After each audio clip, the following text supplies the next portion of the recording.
I grew up in a lower middle class family, small town.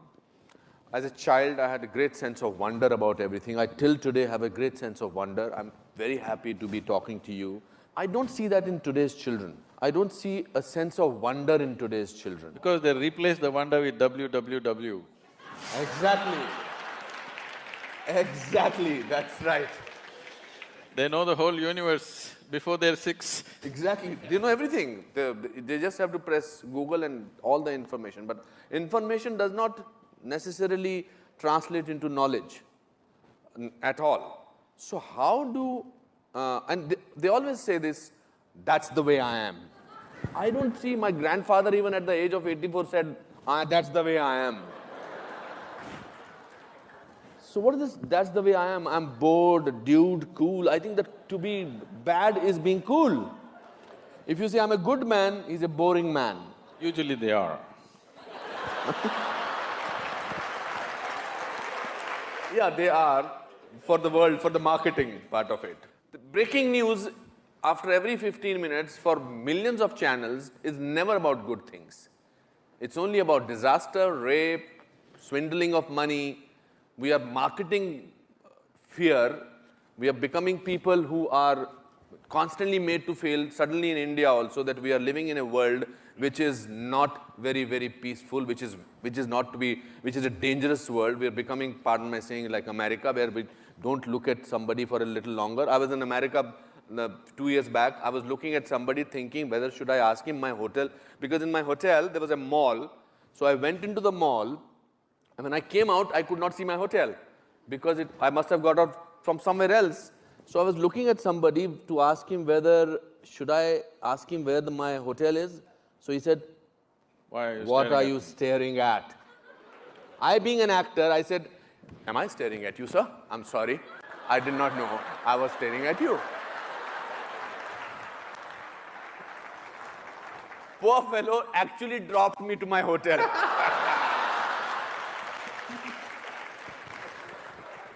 What my point is, how does one in today's time, in these times, retain a certain amount of innocence, a certain amount of sense of wonder? How does one do that?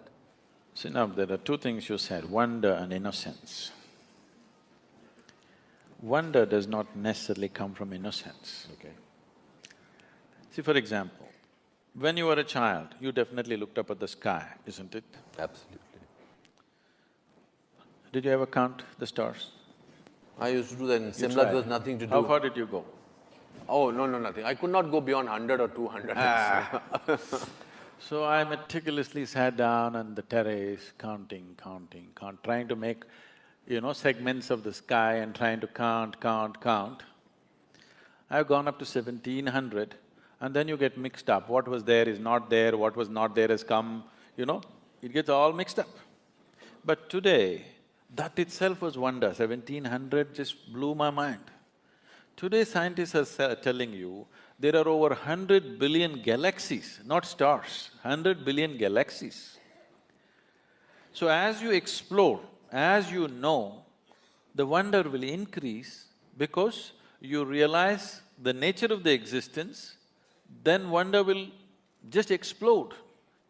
So wonder is gone not because of lack of innocence or because of innocence, because what we call as knowledge, stupid conclusions about life.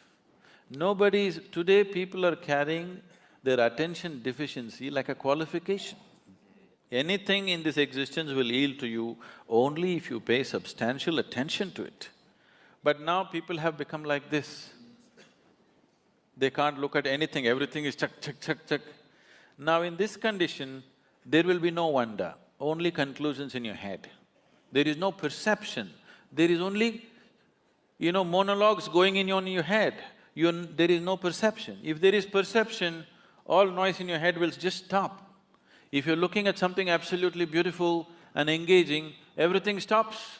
Why people are enjoying your cinema is just this, you switch off the lights, they focus on the thing for those whatever few minutes or 90 minutes or whatever, their usual monologues are gone, something else is happening. It is the attention which is making the difference. It is not what's playing on the screen. It is what is playing on the screen is instrumental in grabbing the attention, but it is the attention, continuous attention, which is making the experience of being there. So, this is a rudimentary form of meditation. It's called dharana. So how does one in today's time retain that attention span? One simple thing is, everybody must do something about themselves. Every child, every school should bring this dimension that a child is required to pay attention to something continuously. It could be music, it could be dance. See, you cannot do music or dance unless you pay attention to it, you know. You'll make a fool of yourself if you do not pay enough attention. But you can pass an examination without attention, you understand? That's right. I've seen this simple thing.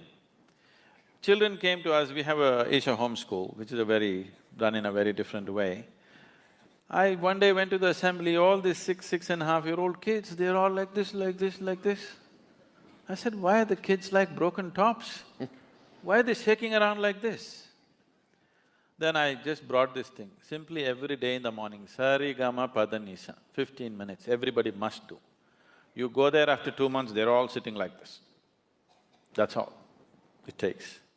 You just take them into the jungle, make them walk for a night without torches, without cell phones, without anything, in a protected atmosphere, you will see within one night, there'll be a tremendous transformation in the sense of wonder in the child's life.